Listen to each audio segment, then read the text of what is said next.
Halo semuanya dan selamat datang di sesi bedah materi kita hari ini, di Eksplorasi Misteri Arsitektur Dunia Kuno. Jujur aja, saya antusias banget karena hari ini kita bakal main jadi semacam detektif arsitektur. Kita bakal mengupas tuntas gimana konstruksi luar biasa dan tujuan rahasia di balik bangunan-bangunan dunia kuno yang, percaya atau enggak, masih bikin para ahli modern garu-garu kepala sampai sekarang.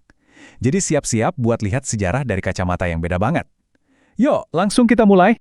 Nah, coba pikirin deh. Kita tuh sering banget punya bias modern.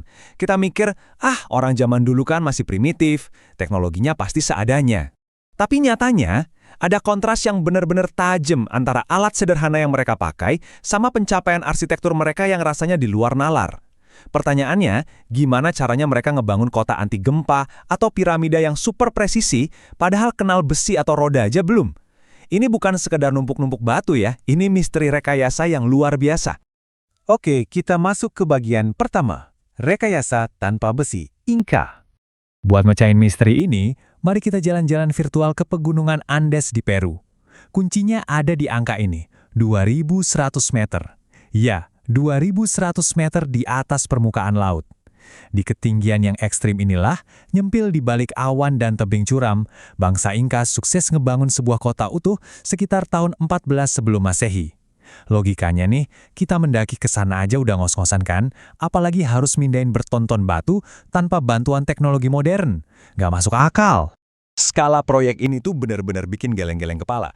Ada sekitar 150 struktur batu yang isinya kuil, rumah, sampai sistem terowongan air yang kompleks banget.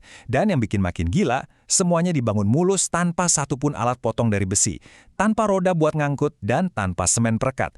Kalau dipikir-pikir, para ahli sempat ngitung loh, kalau kita nekat mau bangun fasilitas kayak gini zaman sekarang, biayanya bisa tembus lebih dari 70 juta dolar. Rahasianya ada di sini, tumpukan batu tanpa mortar. Bangsa Inka itu motong batunya dengan tingkat presis yang luar biasa, sampai batu-batu itu saling mengunci dengan sempurna. Dan usut punya usut, teknik yang kelihatannya primitif ini ternyata adalah sistem anti gempa purba yang super canggih. Jadi pas gempa bumi mengguncang Peru, batu-batu ini nggak hancur. Mereka cuma bergoyang ikutin getaran, terus balik duduk rapi lagi di tempat asalnya tanpa jatuh. Jenius banget kan? Tapi, pas ngelihat semua kerumitan dan usaha yang gila-gilaan ini, kita pasti jadi mikir, buat apa sih? Mengapa bersusah payah membangun kota setinggi ini di pegunungan? Tempatnya nggak gampang buat ditinggali, apalagi buat bertani. Jadi, apa untungnya bangsa Inka buang-buang waktu dan tenaga di lokasi yang sangat terisolasi ini? Nah, ini membawa kita ke bagian kedua, teori fungsi Machu Picchu. Percaya atau enggak, cuma sekitar 1 abad setelah dibangun, kota sekeren ini tiba-tiba ditelantarin gitu aja. Terus ditelan akar pohon dan ngumpet dari peradaban selama lebih dari 400 tahun. Karena bangsa Inka nggak ninggalin catatan tertulis sama sekali, para sejarawan akhirnya merumuskan 3 teori utama soal fungsinya. Pertama, mungkin ini pusat upacara keagamaan, karena tempatnya yang tinggi bikin mereka ngerasa lebih dekat sama dewa. Kedua, bisa jadi ini benteng keamanan yang mustahil ditembus musuh. Atau ketiga, ini semacam tempat istirahat kerajaan, ibarat resor mewah eksklusif di atas awan. Apapun fungsi aslinya, dedikasi mereka bener-bener patut diacungi jempol. Oke, sekarang kita pindah ke bagian ketiga, skala raksasa Piramida Giza. Dari tingginya pegunungan di Amerika Selatan, kita terbang ke tengah gurun pasir Mesir.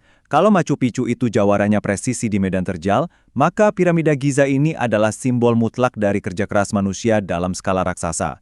Monumen luar biasa buat makam Firaun Khufu ini dibangun 4.500 tahun lalu. Bayangin ya prosesnya, langkah pertama, kumpulin 100.000 pekerja. Langkah kedua, tambang dan susun 2,3 juta balok batu kapur, yang beberapa diantaranya beratnya nyampe 80 ton. Langkah ketiga, lakuin proses ini non-stop selama 23 tahun. Mengingat mereka nggak punya alat berat, merinding nggak sih ngebayanginnya? Terus kalau kalian mikir piramida yang berdiri sekarang aja udah keren, coba bayangin wujud aslinya zaman dulu. Dulu tuh, piramida nggak kelihatan kayak tumpukan tangga batu kecoklatan yang kasar. Aslinya, bangunan ini dilapisin selubung batu kapur putih yang dipoles sampai halus banget. Saking halusnya, dia bakal putih menyilaukan kalau kena sinar matahari. Dan dimahkotai puncak segitiga emas yang berkilau. Jadi, apa yang kita lihat sekarang ini ibaratnya cuma tulang belulang yang udah terkikis cuaca ribuan tahun.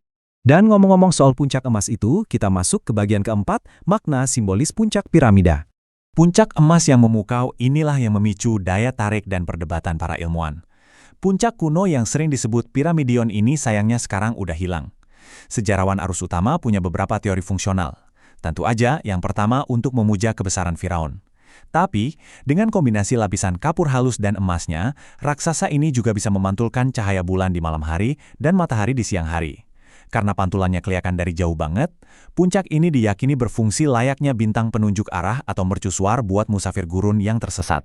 Tapi perdebatan ini jadi makin panas dan seru karena adanya teori generator energi elektromagnetik. Beberapa pengamat yakin kalau piramida agung fungsinya bukan sekedar makam.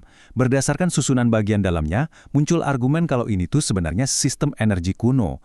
Konstruksinya yang luar biasa rapat, ditambah adanya deposit granit di dalam yang memicu ionisasi, terus ada kanal air di bawah buat penghantar listrik, sampai puncak emasnya, semuanya diklaim sebagai satu kesatuan generator raksasa buat menyerap dan nyalurin energi elektromagnetik. Wah, gila sih. Buat paham kenapa teori ini bisa muncul, coba kita balik lagi ngomongin tingkat presisinya. Katanya nih, balok batu di permukaan piramida itu disusun sedemikian rupa, sampai-sampai ada kutipan yang bilang, balok batu di permukaan piramida membuat orang jahil nggak bisa memasukkan jarum dan pisau cukur ke sela-selanya. Bayangin, silat aja nggak muat. Presisi ekstrim tanpa celah ini secara teori emang super ideal buat mencegah bocornya aliran energi. Mereka ngebangunnya sehalus mungkin supaya radiasi atau gaya elektromagnetik bisa tersalurkan tanpa distorsi. Mau itu buat tujuan spiritual atau beneran buat energi, satu hal yang pasti, dedikasi teknis mereka bener-bener tanpa kompromi. Semua fakta mengejutkan ini pada akhirnya ninggalin kita sama satu pemikiran yang cukup dalam soal warisan kita sendiri. Kalau besok, amit-amit ya, ada bencana global yang menyapu bersih dunia kita hari ini, kira-kira generasi masa depan bakal paham nggak ya sama sisa-sisa laptop atau HP kita yang tergali dari tanah? Ataukah mereka cuma bakal berdiri di sana, persis kayak kita sekarang, ngelongo kagum ngelihat piramida abadi dan tembok batu Machu Picchu yang menolak hancur oleh waktu? Coba deh kalian pikirin itu sejenak. Seru banget rasanya bisa bedah materi ini bareng kalian. Dan pastikan kalian terus jaga rasa ingin tahu itu tetap menyala ya. Sampai jumpa!